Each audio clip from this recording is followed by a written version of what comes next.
great halls of their house, there are assembled three who hope to one day be the world's greatest driving heroes. Created from the cosmic legends of the universe comes our team captain, the Vision, Bill Fisher. Their soon-to-be Wonder Woman, Vicki Fisher, and our Batman, the master of tools, gadgets, and all things mechanical, our mild-mannered, soon-to-be billionaire, Alan Danvers.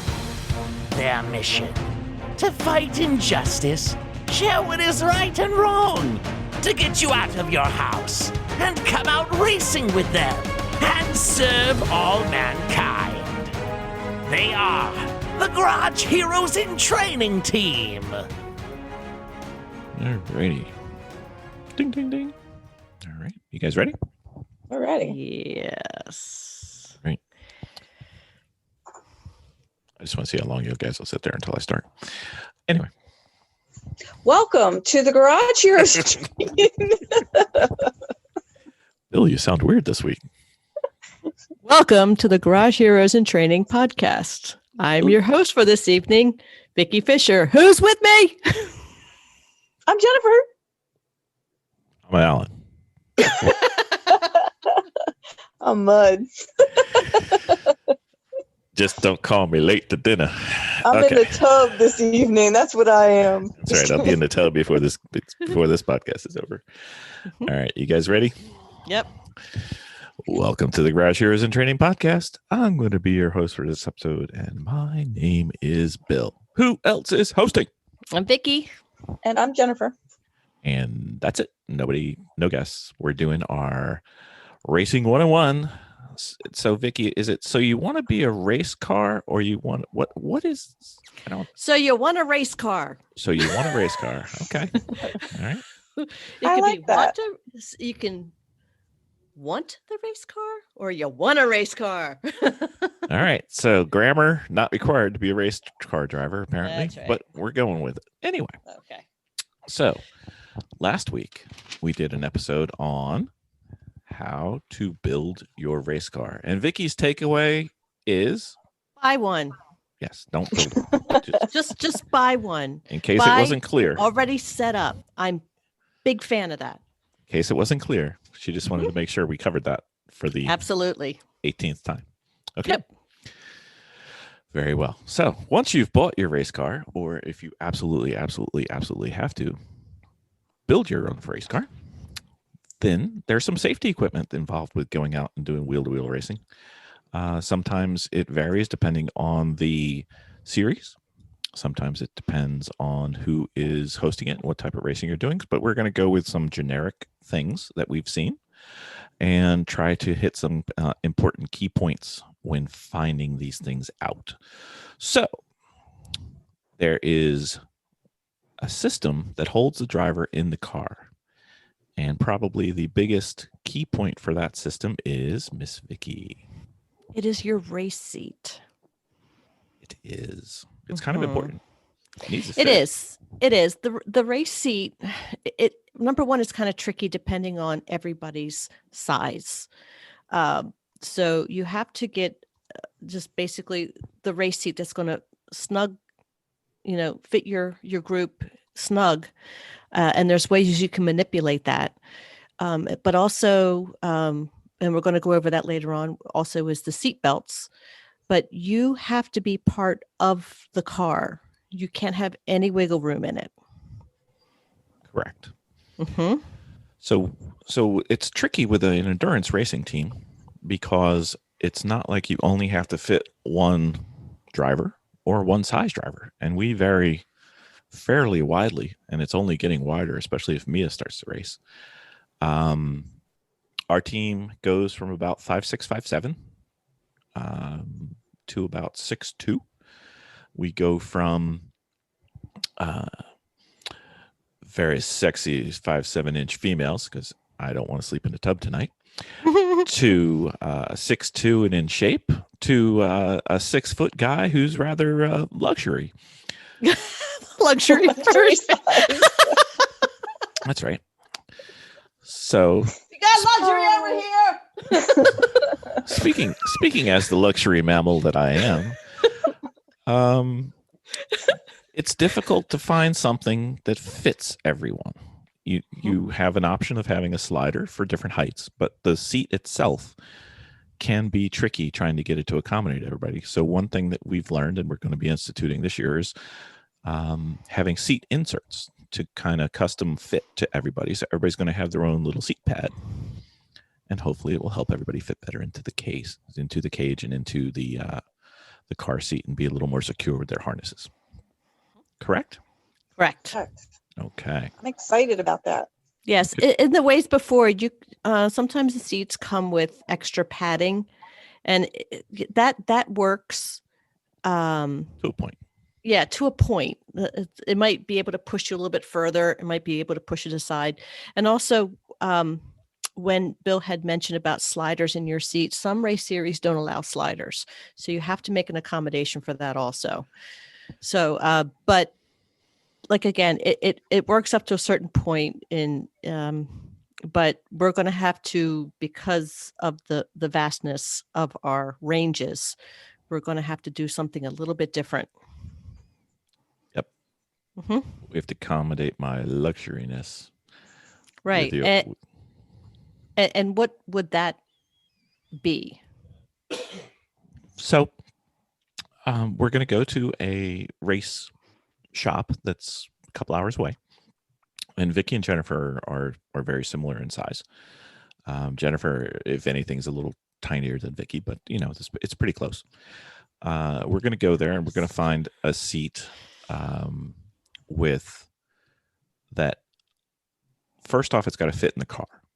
So depending on your car, that can be tricky. If you have a small Miata, there's less seats that fit in there. If you have a race truck from, perhaps a Chevy S10 with a Isuzu Ombre on top of it, you can pretty much pick any seat you want. However, if you choose to go with the race seat inserts, the insert fits the seat and the body. So you need to have the same seat within all the different race cars. So we're going to go there and we're going to try and find a race seat that fits Vicki and also fits me.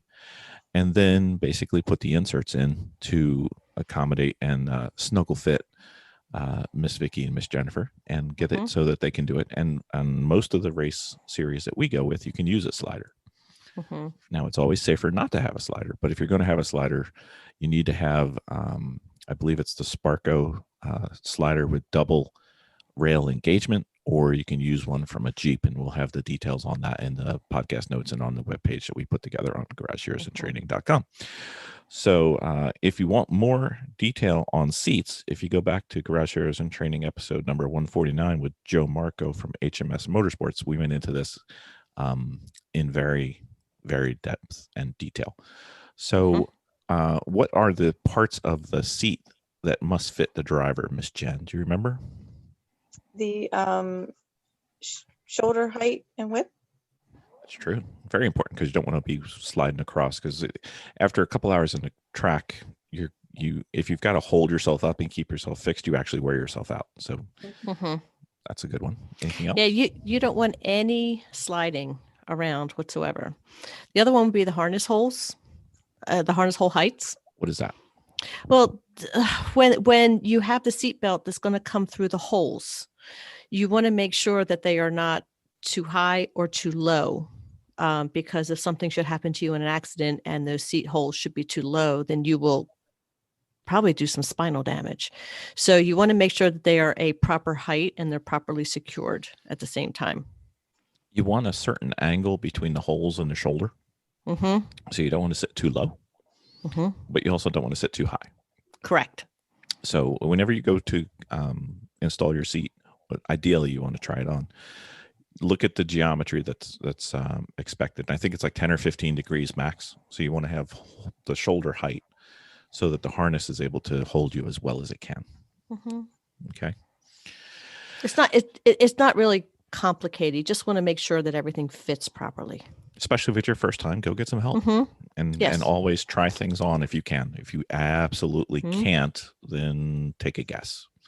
The typical kind of seats, there's three types. There's a what they call a Kirky seat, which is usually made of aluminum. There's other types of seats that are also made of aluminum. Then there's a fiberglass seat, which is kind of the more or less than the normal for what we do. And then if you want to spend a few extra dollars, meaning thousands, you can get a carbon seat. They're very, very light, but they're also pretty expensive, like $3,000 or so or more. You can spend as much as you want.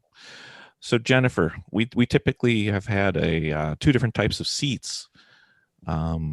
One was a halo seat and one was non-halo seat. Do you remember trying those? Yes, I believe I understand what you mean by halo and non-halo seat because I'm still learning all this. The halo seat is the one with the wider thing around the head. Like a wing, yeah, kind of. The wing, right? Yeah. Cocoons you. So, Yeah. did you have a preference? No, not really. I mean, I didn't. I mean, I don't know if the halo seat is more safe, but it tends to be. Yeah. The tricky part is these wings kind of wrap around your head and enclose your head. The trickier make part. it harder to see. Well, you got the Hans device, which we'll cover later, so you can't really peek around. It makes it pretty difficult to get in and out of the car, especially if you're of a larger size. I'm right here. I'm right here. That you really especially have if you're to, luxury size. Especially if you're like, we got luxury here. It's like I'm not even on the podcast, you know? What about my feelings? It certainly makes it a little more difficult to get in and out of the car, but it certainly is safer. It keeps your head from rolling around, and it keeps your body more so in the car, especially if you do not have a net in the window. Yep. And it's like a hug. It's like a hug. It's like a hug. That's right. Like a hug. I did like it better. If you can fit it, we highly recommend it. They're starting to become required in certain series, but definitely something to think about. If you can fit it, we're going to try to fit a halo seat in the Miata. So good luck with that. Oh, good Lord. Yeah, it should be fun. Be tough. Yep. I know you're not driving it. Oh, sorry. I didn't mean to say that out loud. I really didn't. You know why? Because we got luxury. Anyway. Hey, I'm back to the podcast. Welcome. I really didn't mean to say that out loud. What are you guys talking about? All right. So the twins are, we just took a luxury break. Oh, okay. That's nice. That's nice. I'm glad you guys deserve it. What are some of the key features that you need to look at in order to make sure that it will fit into your car? I mean, you got the measurements from side to side for sure, because sometimes, we've shown up with a seat and tried to fit it in my Miata. Like, it's not going to work at all. Just by you can't close the door. Really, you can't close the door. But at the same time, you still have to make sure it works. Now, the seat that's in mine is an older seat. I know this is an older seat in my Miata, and it's tight. I mean, it's a tight little seat. I don't know. I don't know how the next one coming down the pike is going to work out. I don't know. So very well. Yeah, very well. Yeah. So that's really important. Your shoulder width of the seat and the mounting height, of course, is really, really important. The rake and angle. That's right. So you have that. You want the seat to be at a little bit of a recline, so that you kind of, the more you go forward, the taller it gets, and also it kind of keeps you in the cup of the seat. Makes you feel luxurious, shall we say? Yeah, and the brackets have adjustments at the base for that.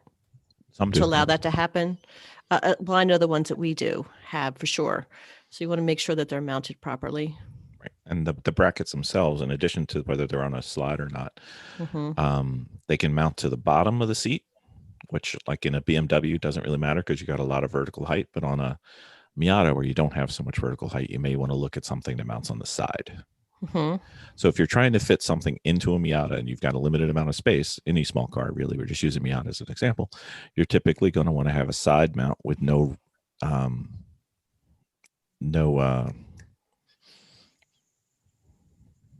blanking. We'll come back on that. You typically want to have side mount with no seat rails underneath. You want to keep everything Right. as low as possible to use as much of the room as you can for the passenger and the car. However, if you've got a big range of people and you may have to have sliders. So Jennifer and Vicki, you both at HPDEs, you typically race in a Miata. Vicki's usually in an NB and doesn't let anybody in it. Nope. And Jennifer sometimes is willing to share with her ND. Do you remember the broomstick test? This is important for convertibles. You guys remember that? What? I don't remember the broomstick test. Okay. So the theory is that if you were to put a broomstick from the front windshield to the rear roll bar, there needs to be at least 1 inch between the broomstick and the helmet of the tallest driver. So you don't want your head sticking outside where the roll bar. Oh, I see what you're saying. You're talking about the height of the roll Height. bar and the height of the roof and everything. Yeah. Yep. So you want to have 1 inch or more. Which is why Bill doesn't fit into my Miata. That's Because he's yes. one of the reasons. Yes. Yes. Yep. Okay. I was not aware of the broomstick one. I just knew that there had to be a certain amount of clearance. So which is the broomstick test. yeah. Okay. So the thing that I did, like we've run the Halo seat in the old E36 BMW M3.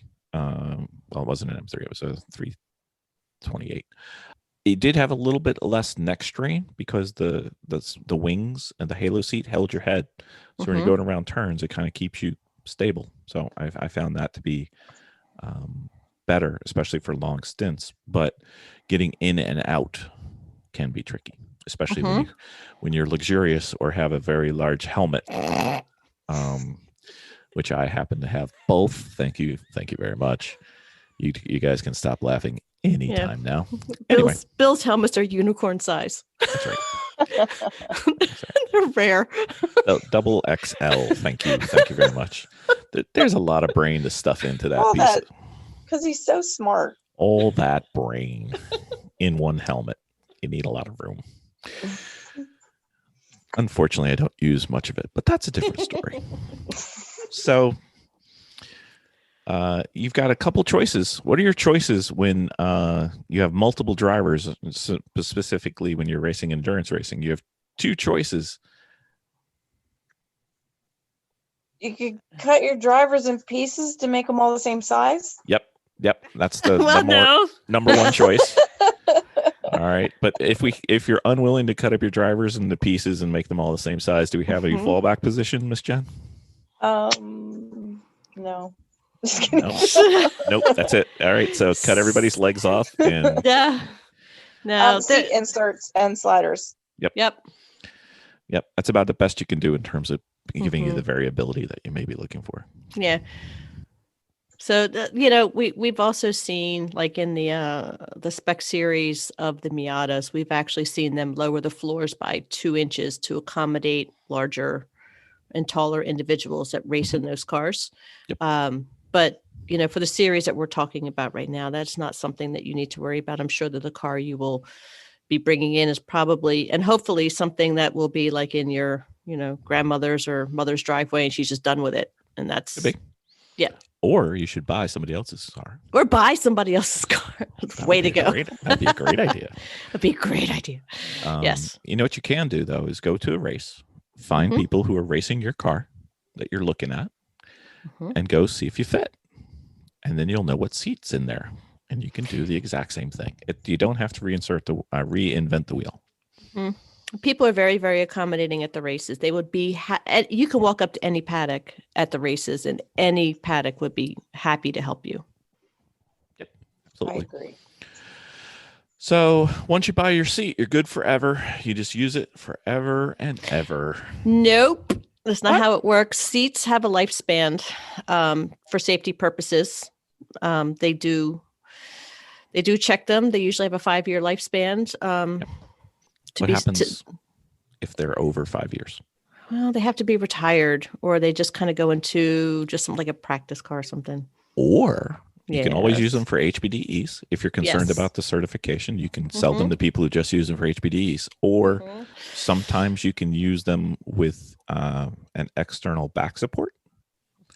and then they don't have to be certified for certain races. But it's just something to do. And don't think of your seat as a lifetime partner. Mm-mm. No, when you're racing, and we're going over all of our safety equipment, most, if not all of our safety equipment on here do have a certified lifespan that they're going to monitor you with. Yep. All right. So once again, if you need to go look at that episode that we had earlier with HMS Motorsport, we covered seats, and we also covered helmets. Yes. Anyone? Helmets? Well, yeah. With helmets, it's best just to, try it on, because even though you think you might have the right size, try it on. And, So even if you think you have a big head, you've got to go confirm it. You might have a smaller head. Yeah. This is one of the most important pieces, obviously, of your safety equipment. Yep. And it should be very snug. Yep. Yes. You want puffy little chipmunk cheeks when the helmet's on. Mm-hmm. They come from different manufacturers, obviously. We use Snell and Bell helmets. Yours is a Bell helmet. Snell certifies helmets. Oh, okay. But my bad. But there is a Snell sticker on there, so that's good. Yeah, I just like their Snells. So, they starts with an R. What are they? I'm not going to tell you. Oh, okay. Because I'm just that luxurious. Okay. But the key thing to remember is there's the helmet manufacturer is different. They make their helmets for different shapes of heads. So you really need to try them on. Because some could be longer front to back, some could be wider from side to side, and Vicky's needs to be pointier on top, apparently. At least that's the hand signals we're getting right now. Or she's the peak of the mountain. I'm not quite sure what she's trying to do there. So generically, there's 3 different shapes of heads that these things are made. They can be a long oval, an intermediate oval, or a round oval, looking at it from the top. And the different helmet manufacturers make them for different size noggins. So make sure your noggin fits. And remember, when Jeff says he has a Simpson head. Yes, he did do that. Simpson is a helmet line. Yes, they make helmets. I was thinking the cartoon, so I was trying to figure out before I met Jeff whether he looked more like Marge or Homer. He literally thought that. Yep. He was literally thinking that. Yep. Like, how does that happen? Yeah. Yep. So try on in person. There's plenty of race places, or I wouldn't say plenty, but there's noted race places, I'm sure, near you. Hopefully. Within driving distance that you can go and sample. And it's important that it fits. I mean, it's one of the key things that keeps you safe. So anyway, anything on the comfort of the helmet that we want to get into? Well, you certainly want them snug, for sure. And yeah, I think that was the only thing that I really, really cared about is that you don't want your head bobbling around inside it, for sure. No, if you've got extra room, it's too big. So typically what you want to do is if you're trying it on, you want to wear it for a while at the store and just make sure it's comfortable, because you're going to be in there for several hours, multiple times. And these helmets last for 5 to 10 years. So make sure you get the right one. And usually you should be wearing a balaclava underneath of it, which will manage with the sweat and the fire safety, especially if you have long hair. You should be wearing a balaclava to make sure that is part of your fire safety suit. What's a balaclava, Vicki? It's a Greek dessert. That's right. It is just it's a head unit it's a soft fabric head unit that you would put on. You're a head unit. Yeah, that's right.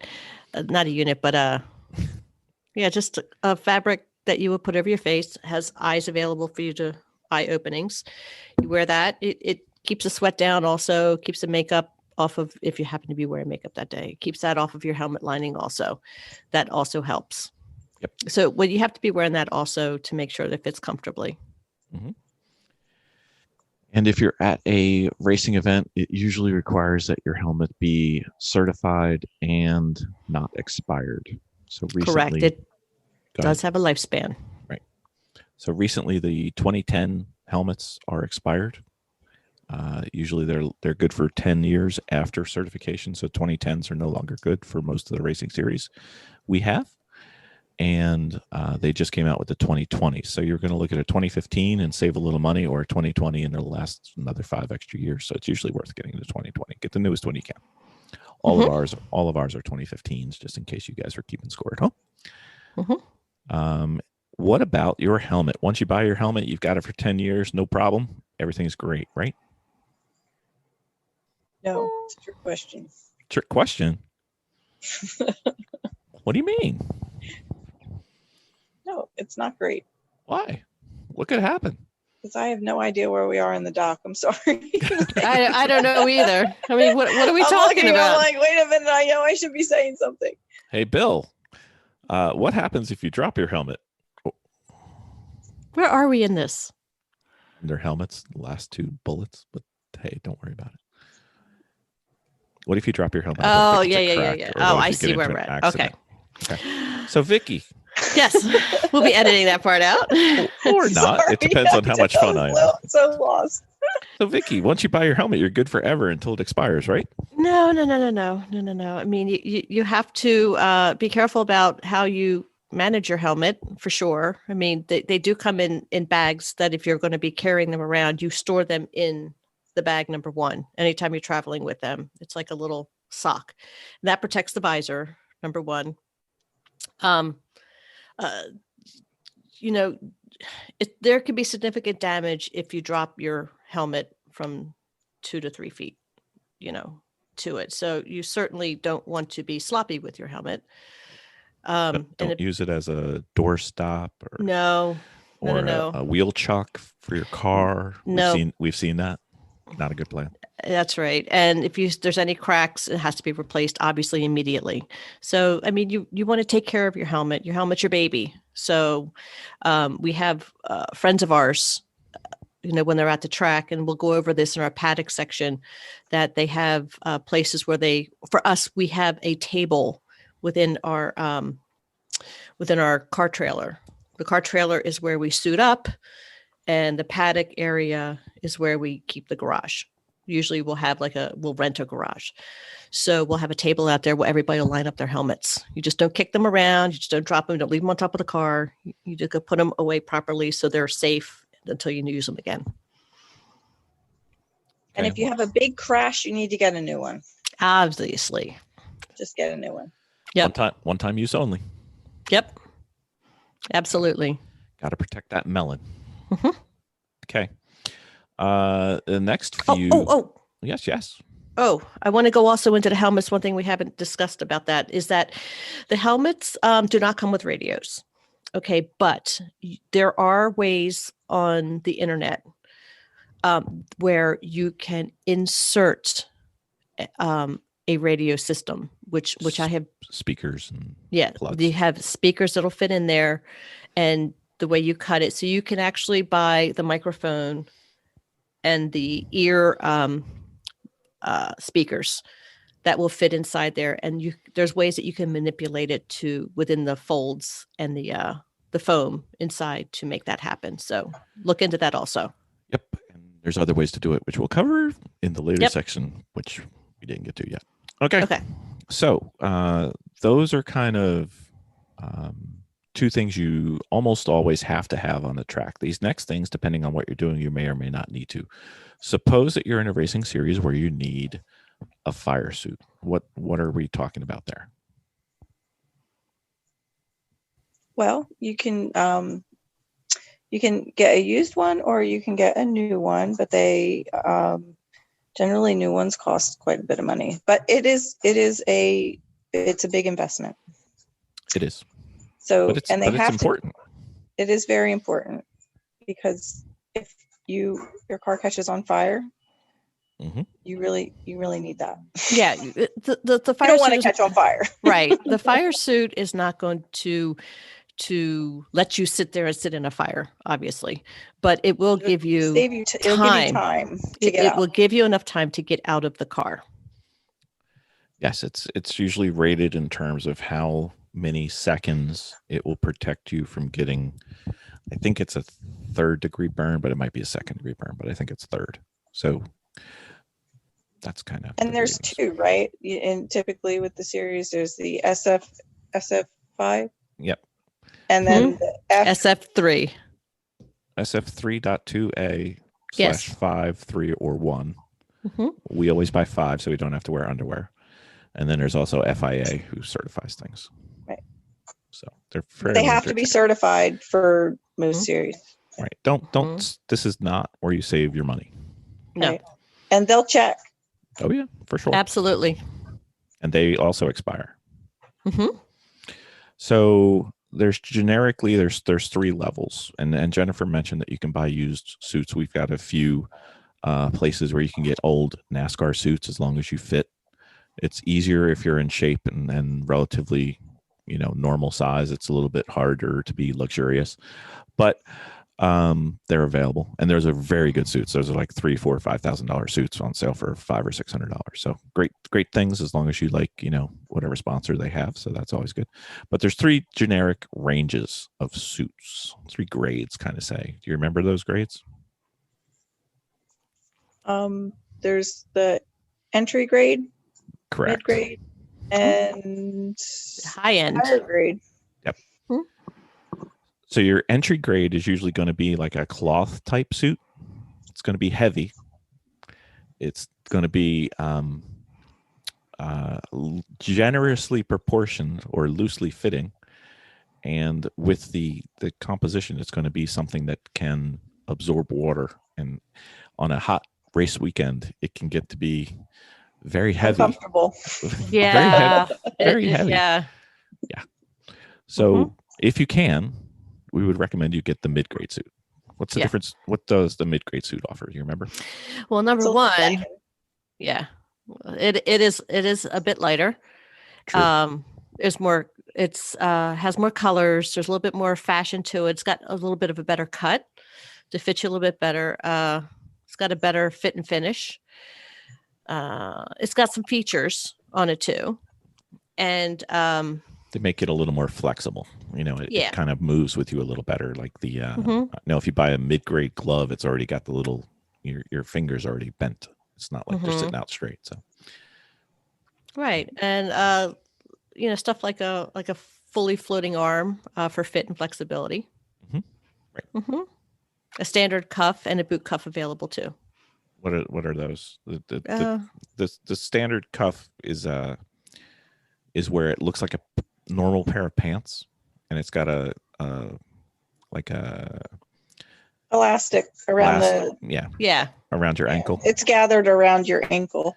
Yep. Yeah, I wouldn't say elastic, but yeah, it's something like that. It's springy.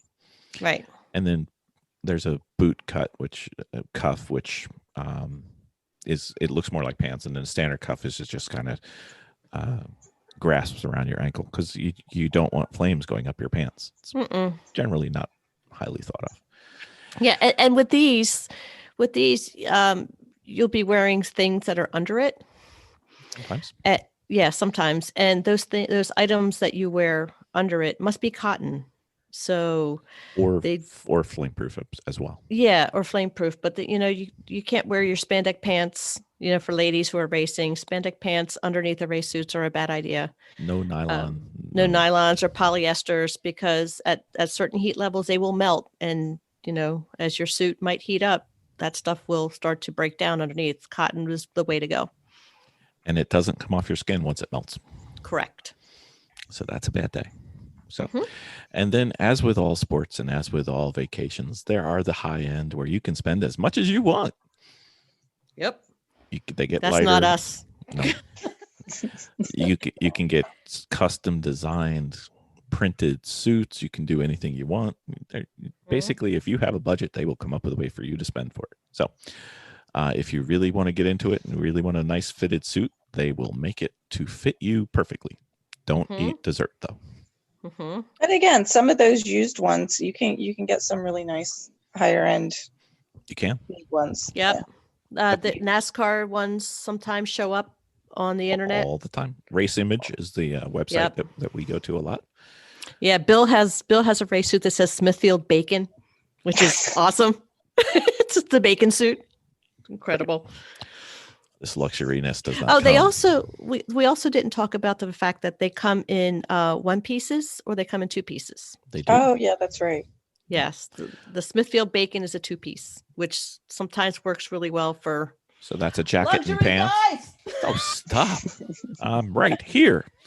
So you can buy a jacket and pants, or you can buy a onesie. Is basically what. you're trying to say. Basically, yeah. I have a onesie. Jen has a onesie. I have a onesie. I have Mhm. both. Mhm. Very luxurious. Okay, so much like the helmet, these things are cut for you, and most people don't buy pants and shirts without trying them on. If you Yep. can go somewhere, go try them on. Yep. And most of these are going to be sized in European cuts. Always be careful of that. So European cut generally is about a +10 on the US side. So like a 46 US is a 56 in Europe. But depending on who's making it, their 46 or 56 can be vastly different. So be careful of that. That's why we say try to get out there. Mhm. And it gets a little even more complicated when they have different types of suits or levels of suits for each manufacturer, because the mannequins that they use to make these suits change. So even within the same brand, a 56 may not be the same and may not fit you the same. So if you can, please try them on. Yep. Go find a race shop. Always good to be friends with a race shop. Mm-hmm. They will take care of you. It's better than the internet in most cases. Mm-hmm. We have 2 that we go to locally, and they're always at the racetracks too. So if you can't find a race shop, check with the track. They'll usually be able to tell you if there's a local track. They'll tell you, hey, we have one here, or where they are local to you. So certifications. Do you guys remember the certifications? Yeah, there's a 3.2A and a 5 are the SFIs, which are standard fire ratings. Right, exactly. So the 3.285 gives you 10 seconds of safety, second-degree burns. Okay.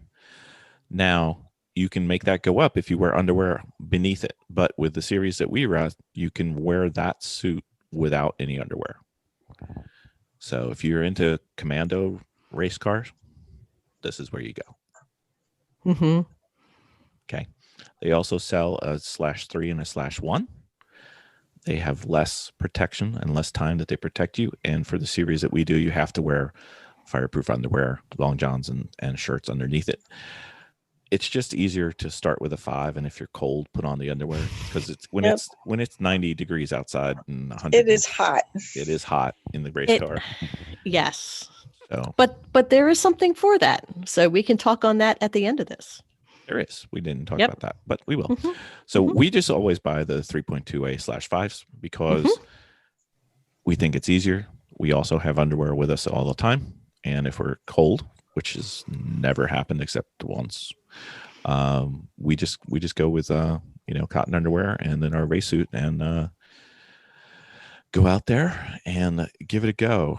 Things that you have to worry about, though: your race suit needs to fit you, but it can't be tight, and can't be tight when you're sitting.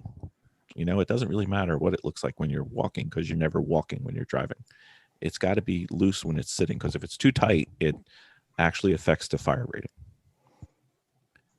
So you want it to have a little bit I didn't know that. Well, that's why you listen to the Garage Heroes and Training podcast. You're right. That's right. You'll never know what you learned here. There you go. Don't know. I didn't know that. Yep. So thermodynamically, if you are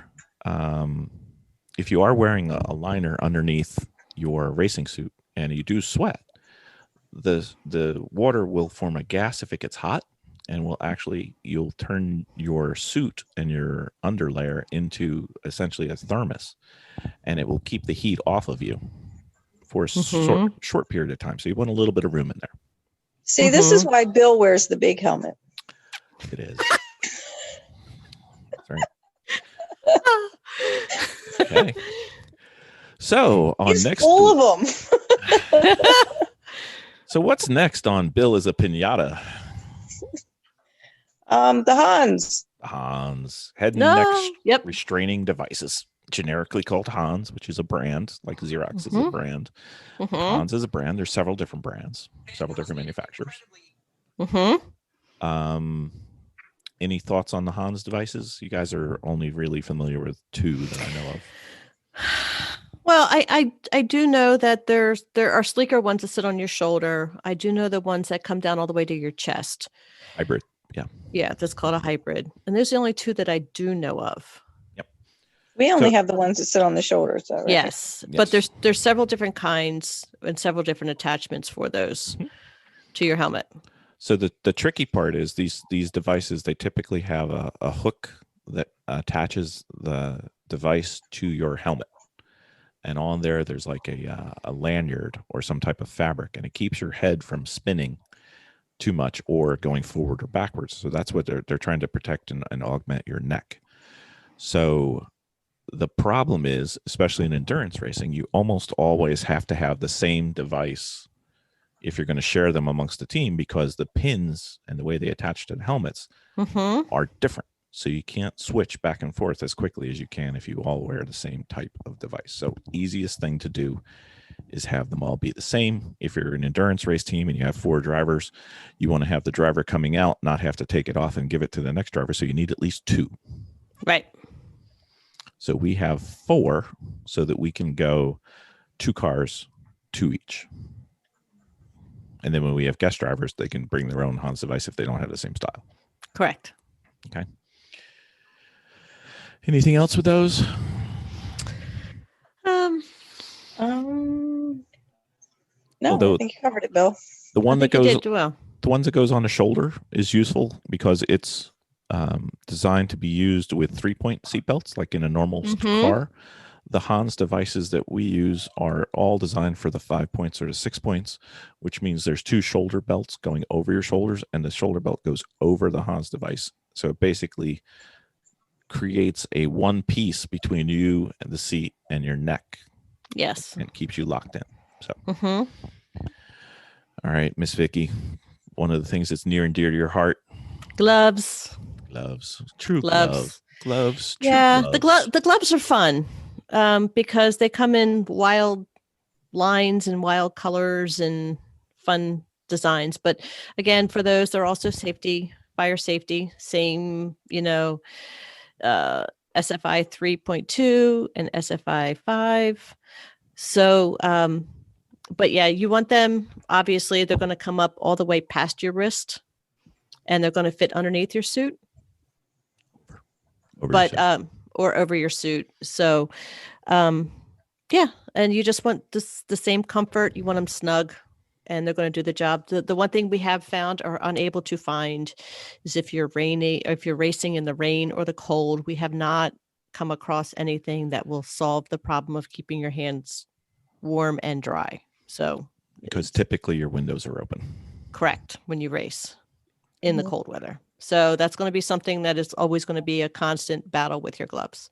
But you can get a lot of fun colors with them. And you can get them in different thicknesses too, right? Yeah. Seems like it. Yep. So one thing that they teach us at some of the HPDs we go to is you want to have your gloves be a different color than your car so that when you give a point by, it sticks out more. Like if you have a red car with red gloves, they may not see it as well as if you had black gloves. Or if you have a black car, you have black gloves, they may not see it as well. So if you can, it's good. And you will wear your gloves out. So a couple pairs is not a bad thing. They can get pricey. I think, low end is probably, let's say $100 or so. And you can go up to several $100. Depends on who's making them. A good investment is definitely racing shoes. Now, if you're required to have flame retardant racing shoes, that narrows it down. But you want to have what's important with the racing shoes, and why would they be important and help you, Miss Jen? Well, I thought that was because they were flame retardant, right? No, the thing about the Sorry. shoes is that they have a very thin foot base on them.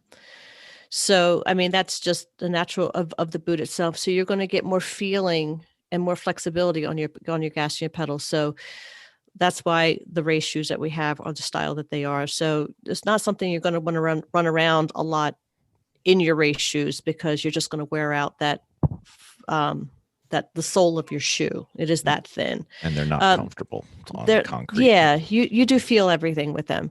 So, but they tend to be small and they tend to be tight.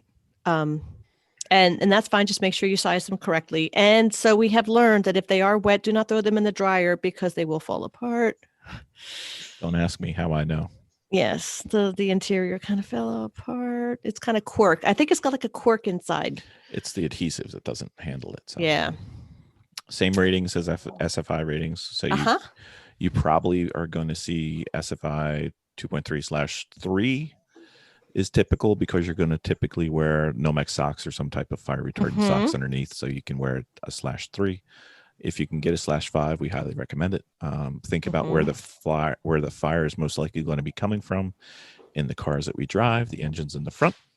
The gas goes towards the engine. If there's going to be a fire, it's going to come from the front. And the first thing that's in the way of the front getting to you is your feet. So be careful with your feet. And again, as Bill said, you are going to have the fire retardant socks at the same time also. That is your other base. And of course, the balaclava is fire resistant also. But you don't wear that on your feet. No. Nope. You don't wear that on your feet. I'm just saying that we're trying to get all the entire layer. Vicki wants to have some Greek dessert. I think that's what's going on. Yep. All right, we've got some miscellaneous stuff that we can talk about for safety equipment before we get to the paddock. Any other things that we may have talked about? But Underwear. Underwear. Yeah, the under stuff. Yep. Usually going to be a long sleeve t-shirt type thing with long sleeve underwear pants, I guess they're called. I don't know what they're called. Oh, I know what we can talk about, Mr. Bill, because you and I have had issues. Glasses. Wearing glasses with your helmet. Glasses suck. Glasses do suck. Okay, so there was this If you can, don't, but sometimes you gotta. If you can, don't. But there's a internet kerfluffle. I know that comes as a surprise that people argue on the internet, but just, it happens every now and then, once in a while. Contact lenses. Okay. A lot of people wear contact lenses.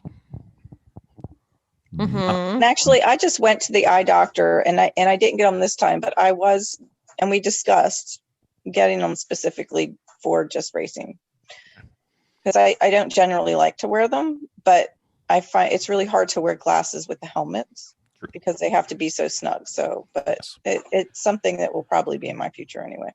So, speaking as somebody who works in laboratories a lot,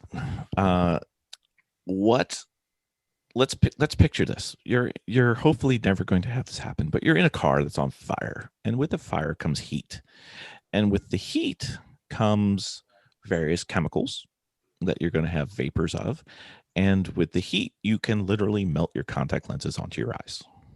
Well, that sucks. Yes. So I'm not saying people don't do it. I'm just saying think about it.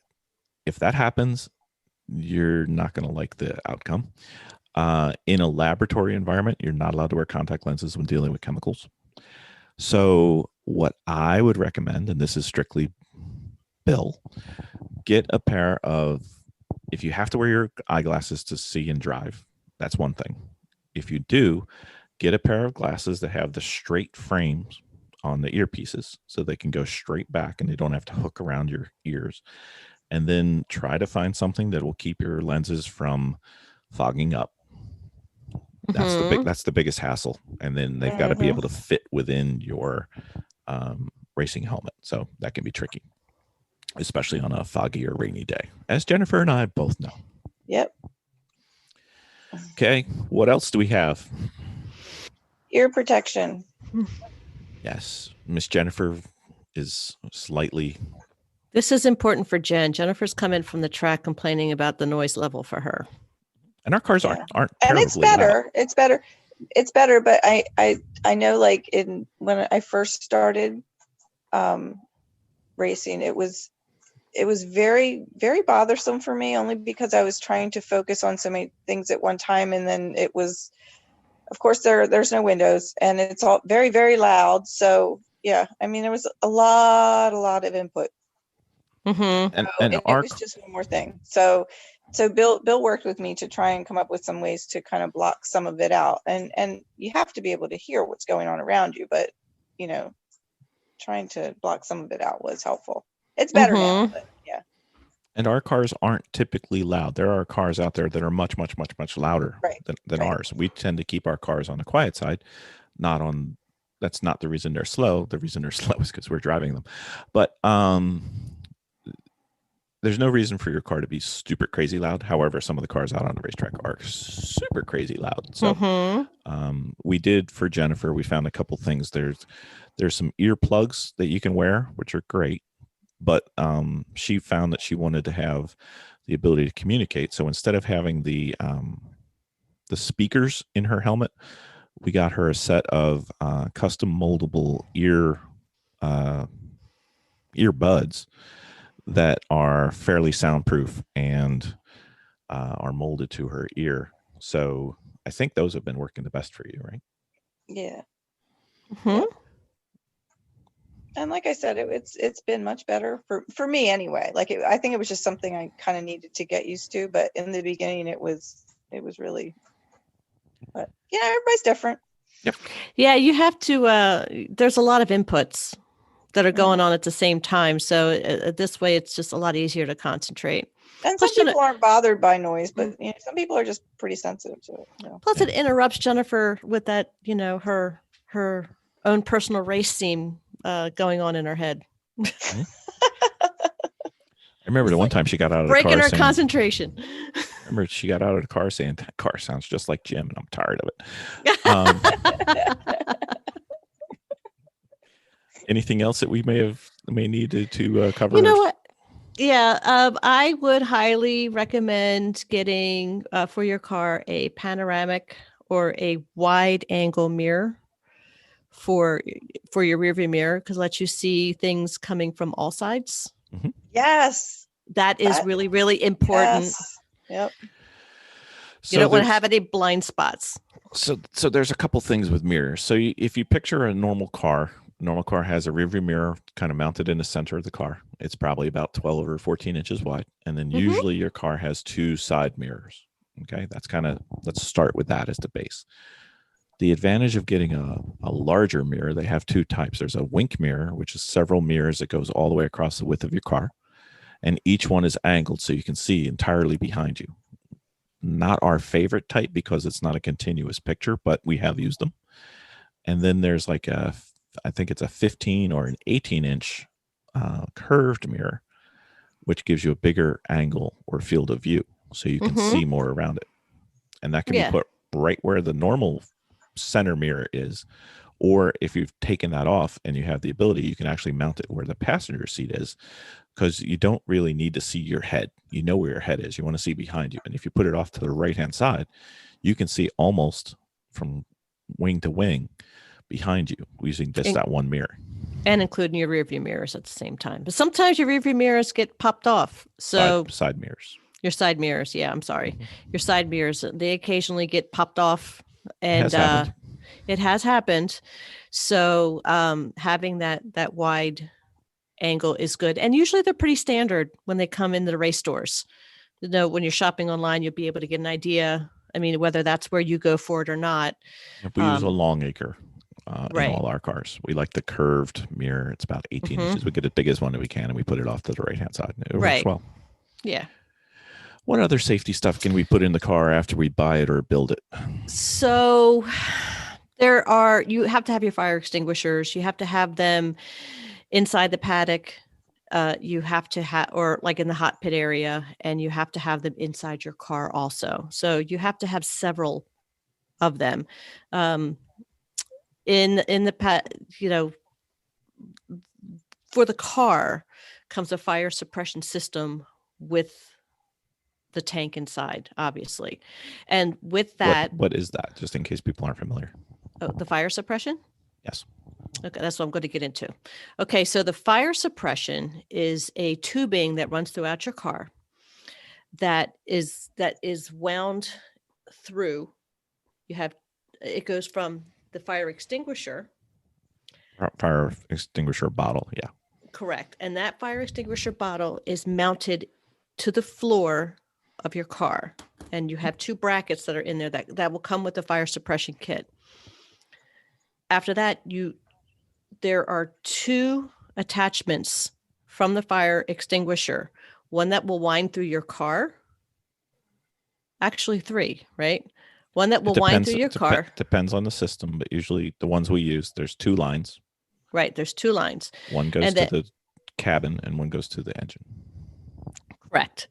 And there's in the cabin, those the nozzles that feed out will go to your feet, will go to your hip area, and then the other 2 will split and go to your engine, inside your engine. You know what? They're very, very simple to install.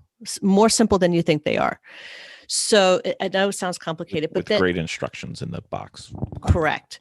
Now there's also with that suppression kit to where the handle that you would normally squeeze, there are going to be 2 holes.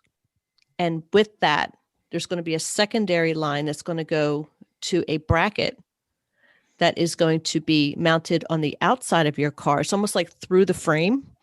And the other one is going to be within hand reach on your panel above your shifter. Wherever your driver can reach. Wherever your driver can reach. And those are going to be, in case there's something that's going on with your engine or a fire inside the car, you can reach up and grab the handle, pull it, and it'll set the extinguisher off. The one on the outside is for emergency crews that are going to come, and they will grab it and pull it. It's very, very, I think for me to install it will probably take about an hour and a half to 2 hours. I think for your first time around, it's probably going to take a little bit longer, especially if you have to drill inside the car and mount. But mind you, thinking where to put it than how hard it is.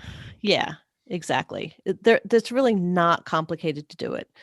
But you know what I would do obviously is go check a YouTube and watch somebody do it first, and then make sure the race series that you are in on how they want your fire suppression set up, because sometimes they're set up in different series. And usually the fire suppression manufacturer tells you what they suggest too. Some will have the 4 nozzles that Vicki talked about. Some will have 6. Some will have 8. It can be as big as you want. And the general rule is the bigger the fire suppression bottle, the better. Mm-hmm. You don't ever want to use it, but when you do, you want it to work. And there's 2 different types. One's a little cheaper, but makes a mess of your car. And one's a lot more expensive, but evaporates off and doesn't make a mess of your car. So that's up to you. You can choose it. Do what you want. Mm-hmm. Yeah. And of course, again, the fire extinguishers have a lifespan. Yes, and they get to be refilled and recertified every 2 years. Yep. In most cases. And during the winter, do not keep them in your car, especially if you live north, because they will freeze and then they don't work. So put them in your basement or someplace that's relatively climate controlled. And I've learned that when you move them from point A to point B, make sure the pin's put back in them. Yep. Don't know why she says that. But I had one go off in the basement. Oof. I did. It's fine. It's good. It's fine. All good. It's all good. Nothing to see here. Nope. Any other things we might have missed?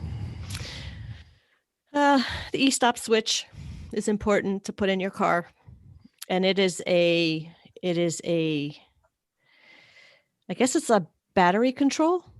Is that what it is for? Explain the e-switch, because I'm not exactly sure how it operates. I just know how you hit it. So the e-stop emergency stop switch turns off your car and disconnects all the batteries, so you don't have any gas and you don't have any electric, so that you're trying to minimize the potential for if you have an issue. So you want to turn everything off. And it's usually what they'll do in tech inspection is they'll have you rev the car up to somewhere in the middle, and then you turn the switch, and if the car turns itself off, great. If not, the stop switch is not working. You just basically want to isolate the car and basically turn everything off and make it a dead car. So there's no, there's a reduced risk of any fire or electrical. Mm-hmm. And this is kind of when I kind of go in with the getting a car that's already set up, or actually going to a race and looking how a car is set up would be a really good education piece. Yep. Before you start bringing, working on your own. It might be a good lesson. Jen, anything we're forgetting? Auxiliary and brake lights. Okay. So some tracks, they'll have either auxiliary or brake lights, so you have to have extra brake lights in the back, or you'll have night racing lights, which will sit there and strobe so that you can be seen, especially in the fog. I know that Vicki and I went to Road Atlanta, and we would have loved if some of the cars had lights that would strobe behind them, because every now and then you'd be going down that big long straightaway going pretty fast, and all of a sudden, whoa, there's a car. Yep. So yeah, those aren't a bad thing. Some of them also require, for safety reasons, they require you to have your car numbers lit in the evening. Not a bad plan. Looks kind of cool too, but not a bad thing. Anything else that we missed? Well, we've already discussed the roll bar, so that's kind of a given. Roll bars in the car. Roll bars in the car, or a cage, depending on what you're doing. Okay. Correct. All right. And I think that's it. We covered harnesses or seat belts, as most people would call them, but in racing they're called harnesses. Yeah. And those can be, we covered those earlier, but typically you're going to have, in a passenger car, you're going to have a 3-point belt, one where it's on your shoulder, on your waist, and then on your other waist. In a race car, you're typically going to have 5-point or 6-point harnesses, which is 2 at the waist, 2 at the shoulders, and 1 or 2 between your legs. So it makes belting people into the car a very personal and close operation. So yeah, you just got to make peace with that. That's right. You really do. Yeah, that's right. That's right. I've seen drivers like in their underwear. It's just getting it, suiting it. It's just a thing now. It's fine. It's fine. That's right. That's right. So 6 points a little bit better safety wise than a 5-point, but the 5 points are great. You want the belt to be, there's a few different types of ways that the belts tighten. You can have some that are, they don't call it hook and loop. What is it? The bird beak one. Do you remember those? I forgot what the words are for it, but, and then there's I call them like duck heads, but I don't think duck heads are really used anymore. I call them duck heads. I don't know what they're called. Yeah, they're older style. And then there's the cam lock, which we use. And then the belts can be tightened or loosened. Some are tightened in a downward pull, and some are tightened in an upward pull. Depends. We found that out one time. And the tricky part about the harnesses is making sure that it fits all your drivers, because you want the tight section to be able to hold the smallest driver, and you want the loosest section to be bigger than the biggest driver needs. So sometimes that can be a challenge. Right. And with the belts also is that when they're mounted to the floor, they have little pins that you can just use like a paper clip to make sure the latches don't open. And the racers, the race series are very much sticklers on how those seat belts are wound through the holes of the seat onto the roll bar. There's a certain way they all have to fit together, and they will check how that is done. Or the eye bolts that you use. Yeah, either way. Correct. So Correct. it's pretty tricky. If you do it wrong, you reduce the effectiveness of the harness. And the harnesses, to be effective in a crash, need to be tight. And when you say tight, it's not like road car tight. It's like can't breathe tight. So when you think because it's tight they will loosen over time. So if you're in the car for 2 hours, there are times when I'm on a straightaway and I might have to do like an adjustment. Tighten the shoulders usually. Yeah, it usually is the shoulder. It's never the waist. It's always the shoulder. So, and usually with the shoulders, it's a pull down tightening. So it's easy to just, when you're on a straightaway, just take one hand off and just kind of pull down real quick on each side if it gets to that point. But for the most part, it really shouldn't, but depends on how long you're in the car. All right, so that's basically our 101 for So You Want a Race Car on the safety stuff. But while we were here, it's somewhat related to safety, but more something that's the actual part of racing that we're actually good at. So related to safety, there's also, I think we've covered most of the equipment that is in it, but in some races, you'll have a hot pit where you'll actually camp out at the pit lane area over the wall on the safe side, not the hot side.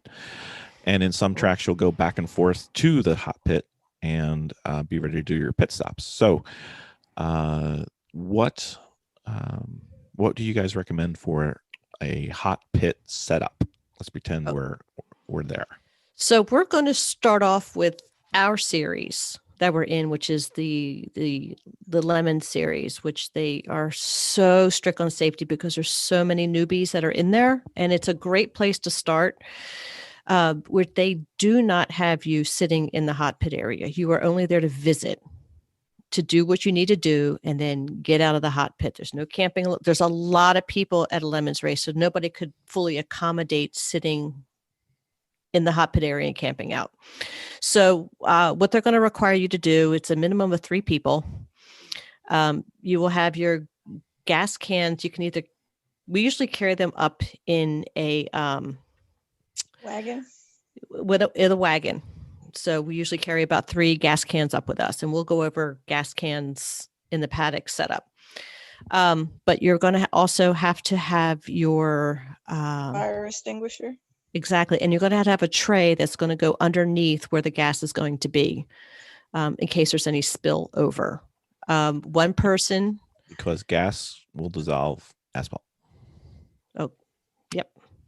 So in our series, and especially, I think it's all series, where you have to be walking into that hot pit area fully suited with your visors down, gloves, the whole shoot, as if you're going to drive. You had to be fully suited to cross over into that fence area.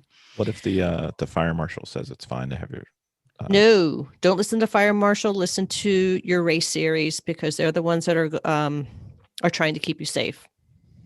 The fire marshal people are only there to make sure that there's no fire, so they don't really know the rules. The racing series is running the track. It Correct. doesn't matter if it's a chief fire department guy. The Right. race series run the track. If they say put your visor down, put your visor down. Yep, and they will call you on it for sure. And you have to be fully gloved. Even if you're setting up anybody inside the car, you have to be fully gloved. So when you're filling up a gas, you have one person that's going to fill up the gas, and then you're going to have one person who is going to be pointing a fire extinguisher pin out at the gas tank or at the person. I think it's at the person. And then you're going to have a tray that's going to be underneath to catch the gas. And that's how you position yourself. And it's pretty much in the pit area when you go. It's gas cans. One person's going to be handing gas cans over, the fire extinguisher, and the tray. Okay. Which, I'm just going to make sure you get it straight. What do you aim the fire extinguisher at? Which one can be replaced and which one can't? I think it's the person. There you go. Yeah. Because I think, you know what, for a long time we were pointing it at the car where the flame would come out, but I think you pointed at the person. Yep. And ideally you want to be pointed at the person looking towards where the cars are coming from. Mm-hmm. You don't want to be standing with your back to a car coming into a hot pit and not know he's there, because sometimes their brakes aren't there and you want to be able to get out of the way. Right. Now, at the hot pit area where you're allowed to camp out, they're usually for smaller groups of racers. They could probably be like 20 racers to 30. 50, 60. Yeah. Yeah. For as many people that might fit along there, if they can get a spot along there. That would be your small toolbox. It would be a great place to take it up there. You can take a small tent, one of those canopy tents. I would take some chairs up there for that. That would kind of tie in with paddock stuff, but make sure you have your fire extinguisher up there and your gas cans. 3 gas cans would be good to keep up in that area at one time. And your wagon to make sure you can transport back and forth. And I think that would be what we would use. That's the minimum. That's we're talking about entry level. So this is very minimum. if you know that you've got a problem with your car, you may bring certain parts or certain tools. One thing that's a very nice upgrade, one of our earlier guests had an article on this. He actually, Rob Kreider, they made towels, and they sewed in the sides of the towels magnets. So you plop the magnet on the car underneath the fuel tank. And when you're pouring gas, if any leaks out, it's first caught by that towel, as opposed to dripping down the car, dripping down onto the road. Oh, I see what you're saying. That's brilliant. That is pretty brilliant. Rob Kreider and brilliant used in the same sentence. Rob, send your checks to garageheroesandtraining@gmail.com. So that was one of the things that we needed to do. And that was an upgrade if you like that. And, you may need a certain tool. You may need certain parts, and you want to have a certain amount of stuff at the pit if you're allowed to stay there. And just, it's like the Boy Scout thing. Try to be prepared. Yep. What about a tent? Well, we already went over the canopy. A canopy is a great place because sometimes it might be a little bit of sprinkle. You don't want to get all your stuff wet. It keeps the sun off of you because you'll get baked. I mean, in summertime, you will get baked at a track. Yep. So if you're going to be sitting up there out, a canopy would be nice. 10 by 10, you can get them from. Yep. Get them cheap. $50-$60. You can get the 10 by 20s. You can get the really expensive ones, but you could probably get one out of your shed because you probably have one, taking them out to like football games, your kids' soccer games or whatever. Yep, could be. Make sure they're secured to the ground, and make sure if it's windy, they're really secured to the ground, not just. Yeah. One of the techniques that we heard that was a really great idea was one race series. They would bring just empty buckets that you might get at like Home Depot or Lowe's, and they would just travel with those. Yeah, 5-gallon buckets. Yeah.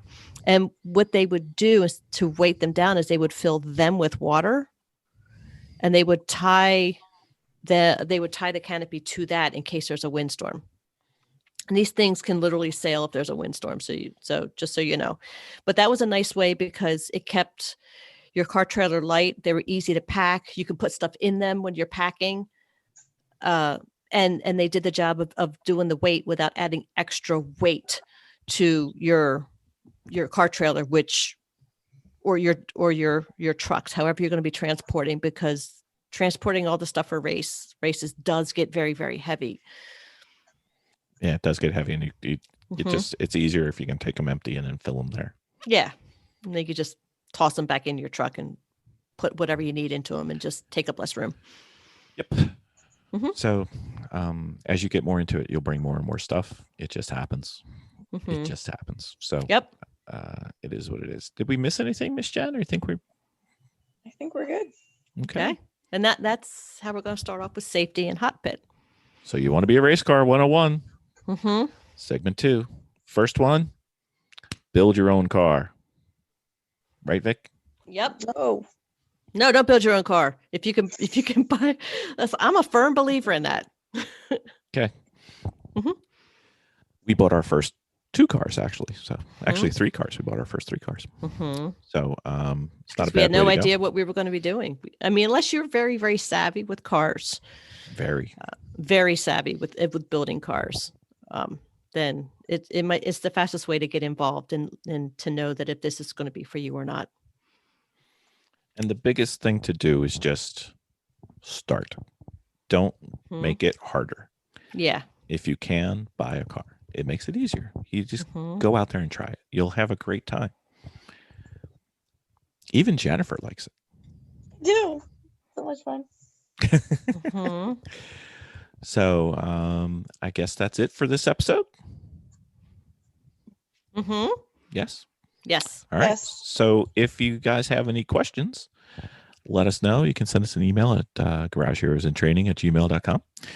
If you guys are being especially happy with anything we've ever done, it would be great if you left a review or at least a rating on your podcast app of choice. It could be iTunes podcasts, could be Google Music, could be wherever you're listening to us. And that would help us out greatly. And hopefully by the time we're done with this series, you'll know everything you need to know So you can say, so you want a race car? Mm-hmm. So you want a race car 101. That's right. Thanks, everybody. Bye. Bye. Dominating with Dawson. I believe I heard that there was a Ben Dawson in the house. Whoop, whoop. Hello. Mr. Dawson. All right. We are underway in our Racing 101, or as Vicki likes to say, so you want to be a race car series. And we thought we would pair up some of the Dominating with Dawsons with those. So these are going to be kind of fundamental, kind of aimed at newish drivers or soon to be drivers. Maybe this could be their first year. Maybe they may have listened to our podcast and realized that if we can do it, really anybody can do it. So they might as well try. Yeah. And, definitely. If I can do it, literally anybody can do it. Yep. It's such an exciting time. I hope that people listening to this are really excited to get started with their driving and racing careers. This is such a fun thing to do. I can't imagine not doing it myself.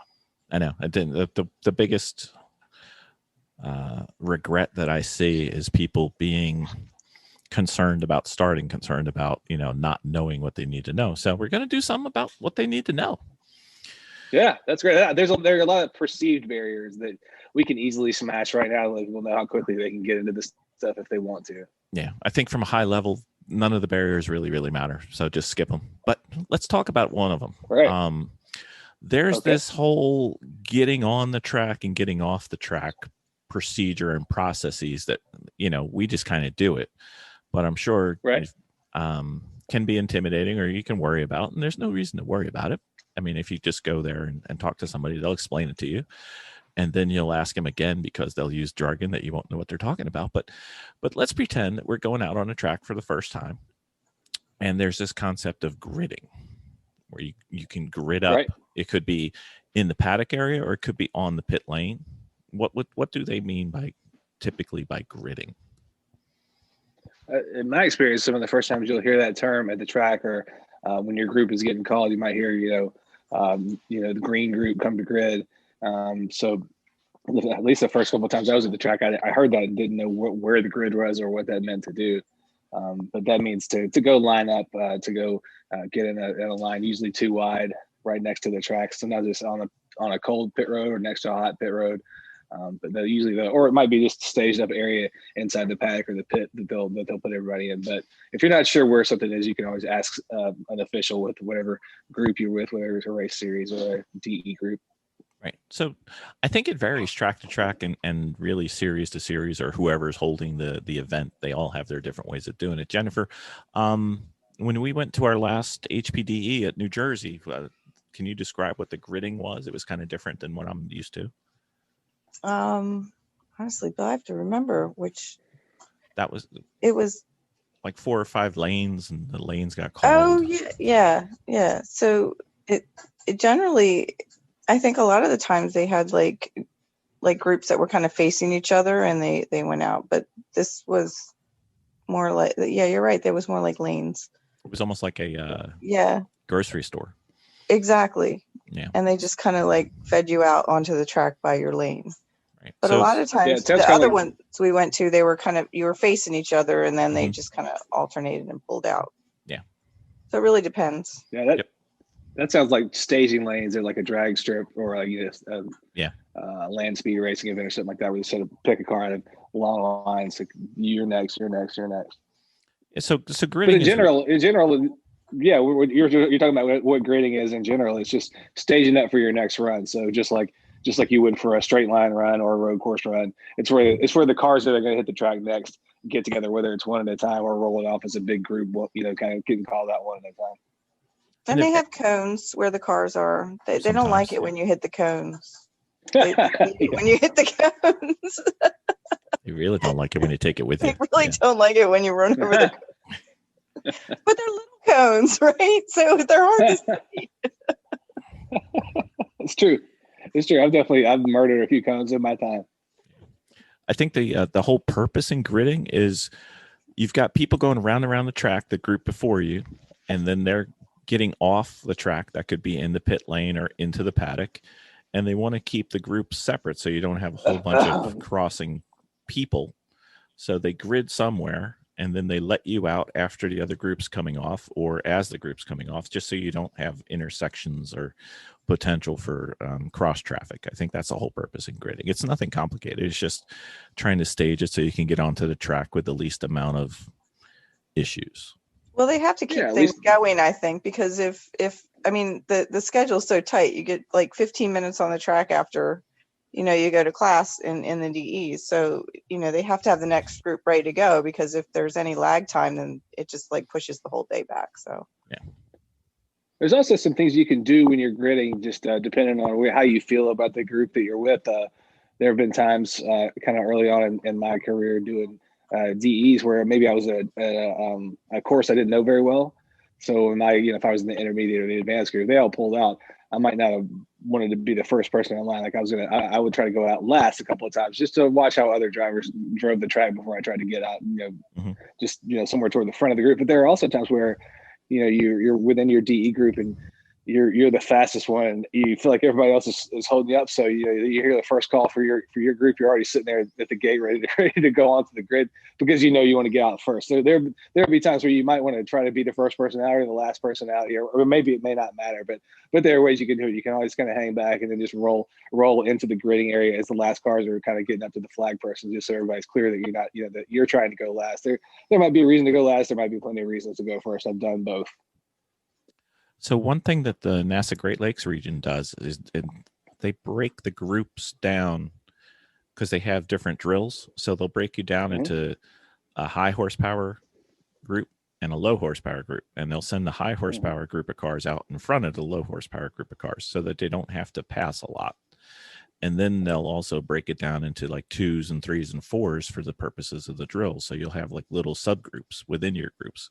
And that eliminates the whole point by argument that everybody's like, oh, somebody's holding me up, because the cars that are 0 to 60 monsters are out front, and it's going to take them a few laps just to essentially lap the slower cars. So they have open track. We're not going to catch them with our low horsepower car, so we have open track, and it works out great. I think it would be great if everybody did that. Sounds like a smart approach. It does work. Okay, so there's this concept called pit out. So we're pitting out into the track. What do you do? What do you have to be careful of? Pit speeds and blend lines and blah blah blah. Right. So when we say that you're going to pit out, it means that you're going to drive your car out of the pits and onto the hot track. So pit out means you're exiting the pits with the vehicle you're going to take onto the track. So as you mentioned, things to watch out for are there may be a speed limit in the pits, or you may have to drive around one section of wall past the course worker who waves you onto the track. There might be a few things to pay attention to on your way before you even get to the hot track. And usually the last one of those things to pay attention to is what's called a blend line, where there's usually a wide or a distinct colored line that extends past where the pit wall ends, but they want to kind of keep an artificial wall where you're not supposed to blend into a race traffic on the hot track until you've passed that line. So that's what the blend line is, and typically there's a rule that says don't put your tires across the blend line, which means if you do that too early and you've crossed the blend line, it means you've jumped out into traffic. You could have traffic coming by, depending on where the pit exit is. A lot of times it's on a straightaway, and you're exiting into traffic at the end of the straightaways where all the other cars are going the fastest. So you don't want to come out of the pits and just dive out to the edge of the track where you would normally be on the straightaway. You need to ease into traffic and feel your way out. And so the blend line gives you plenty of room to clear the wall and also get a visual of what's coming your way before you try to blend in with traffic. Right. And in some tracks, many tracks, the racing group can't cross the blend line unless there's nobody there. And in some places, you're not allowed to cross the blend line at all. It just depends on the track. Pay attention to the rules. Read the rules of upcoming DE. They always put out whatever your rules and regs are for that. Read the rules and regs for your race about how you're supposed to behave. Speed limit within the paddock. Everybody's got different little sets of rules, and there's some general good ones that everybody follows. But then again, there's some little ones that may be peculiar or particular to whatever group you're with. You just want to always be familiar with that, so that you don't make a bunch of people mad. They don't want to let you come back. Yeah. So, Miss Jen, when you were going to your track early on in your career, I think you had one of the more challenging pit outs was at the New Hampshire race, which was your second race. Yeah, and NASCAR, a little tight NASCAR track, right? Yeah, and the Mm. pit, wow. pit lane just goes forever, and then all of a sudden it makes this super tight left-hand turn, and then you're at the bottom of a hill where You're out everybody's there. clustering. Yeah. Yeah.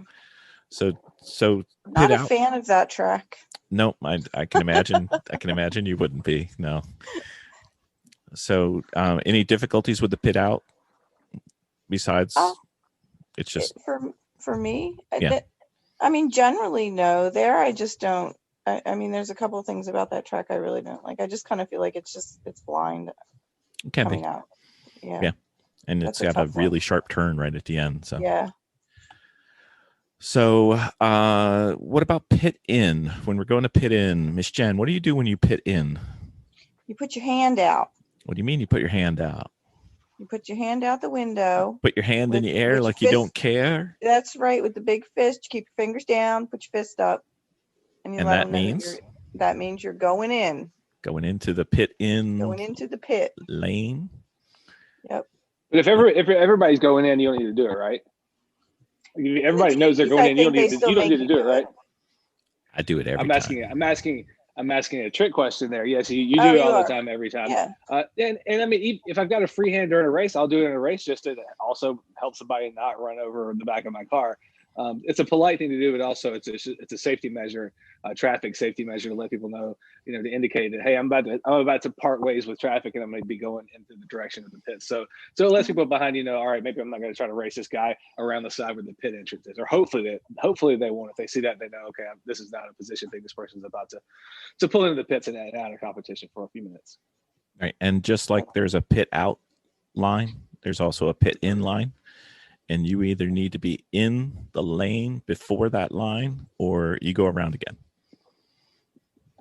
Don't cross the line. Also, something to think about that way somebody explained to me the necessity of the fist signal that really stuck with me. I kind of didn't really take it as seriously, like, if I didn't think there were that many people around me or something like that, I might not always do it.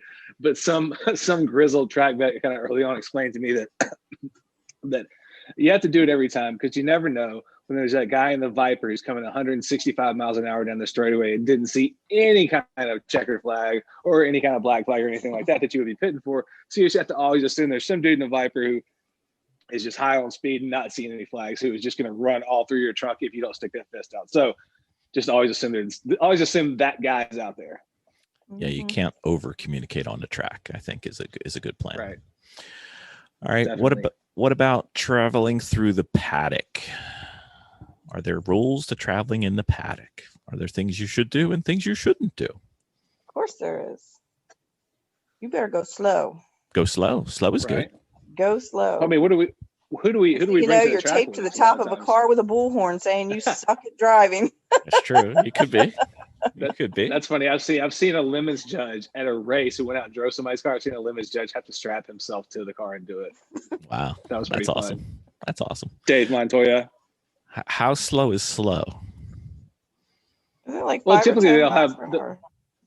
a lot of times the track will say it's this many, it might be 15 or whatever, but usually we mentioned in an earlier part of this that whatever HPDE you're doing or a race will always have its own supplemental rules and regulations that you can check out or come out in an email or something like that before you get to the event. So it's always good to pay attention to that, because it'll also have your schedule for the day included, that kind of information. So they will have rules about how to behave in the paddock. I mean, some places maybe like no kids in the paddock, no pets. You have to read, different groups have different requirements. So it's always good to read. Right. And different tracks, some track might be 17 miles an hour, some place might be 10. So there's no universal rule except for just to always read the rules.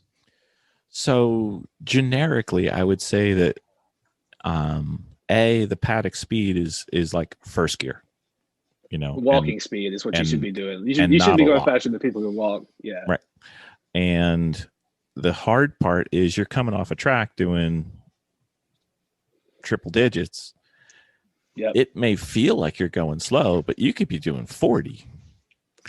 Yeah, you feel like you've got to really tune down, but then you just drove by a 3-year-old going 60, so you're going to really take it down. Right. So remember, the paddock is not for the cars, it's for the people. And, yes, that's a very good point. And some paddocks are very controlled. I'm thinking specifically of NJMP paddock. They have the main garage, and the rule is the garage stays typically on your left, so it's always counterclockwise or clockwise. No, it's garage on the right. So you're always going clockwise, and it's very controlled. But other places like Mid-Ohio, Watkins Glen, it's kind of free for all, a mall parking lot. And yeah, VIR is that way too. Yeah, you can just do whatever the hell you want at VIR. So not only as a driver but as a pedestrian, keep your head on a swivel. Yeah, make sure the cars are going slow. And a lot of times in the paddock, the thing that I find is going really, really fast are the kids on bikes or scooters or the electronic scooters. They are flying. Or the old lazy men on golf carts. Uh-huh. Oh wow, there are so many people who will not walk around a paddock. Like that's crazy to me. Yep. Someday, I'm sure someday I'll have one of those bar stools with a Briggs and Stratton motor I can ride around on, but no, I'm not there yet. So yeah, you got to because people we bring our pets, we bring our kids to the races and stuff like that. So yeah, I mean, the pits is the place where you have to be extra careful about safety. Yep. When I was a kid growing up, it's like driving in a neighborhood. I think like you have to, think of it that way. I always think of it like driving in an empty mall parking lot. The cars, I grew up in New Jersey. Sorry. So you could get a reckless driving ticket for crossing a parking lot line and not going up and down the rows. Don't ask how I know. I'm sorry, it's not reckless. Really taught you some manners. Careless driving. So it's only 3 points, but still. So I'm particularly sensitive to it. But when you've got cars that are used to going 100 plus miles an hour and then they hit a paddock, they may think they're going slow and they're not. Or people walk around texting or looking at their phone or playing with their dog or they're 3 years old. And, that's just what 3-year-olds do. So be prepared. You should be able to stop literally in like 10 feet. I've got a little bit of wisdom for the folks who are learning how to kind of get around the paddock. It's something that somebody laid on me. I was watching the photographer when I started out racing. I was doing circle track kart racing, and I was watching this guy down in the infield taking pictures. We were having a big race, and so there's a magazine photographer down there, and he was taking pictures. And I was just kind of watching the way he would always kind of react to cars around him. I was like, I just was talking to him about how he takes pictures. And one of the things he said that stuck out in my mind, he goes, "I never turn my back on a race car." So that's something that I kind of keep in mind. If there's a moving car around me in the pits, I've never really got my back turned on. I kind of know where they're headed. I'm so paranoid. I just kind of never turn my back on a car, even if it's in my periphery, or maybe I may just move over a lane where there's not a moving car. Because you can always kind of shift through different people's pits, and if there's a car moving around, I usually just kind of avoid it. But that's something that always stuck with me. I'll never turn my back on a race car that's headed in my direction. Anything else on just the mechanics of getting around the track in the paddock and getting on, getting off? It's a good idea to know where the gas pumps are. And if you don't want to pay for exorbitant, we're going to talk about this at a different time. No, we can do that. Popped in my head.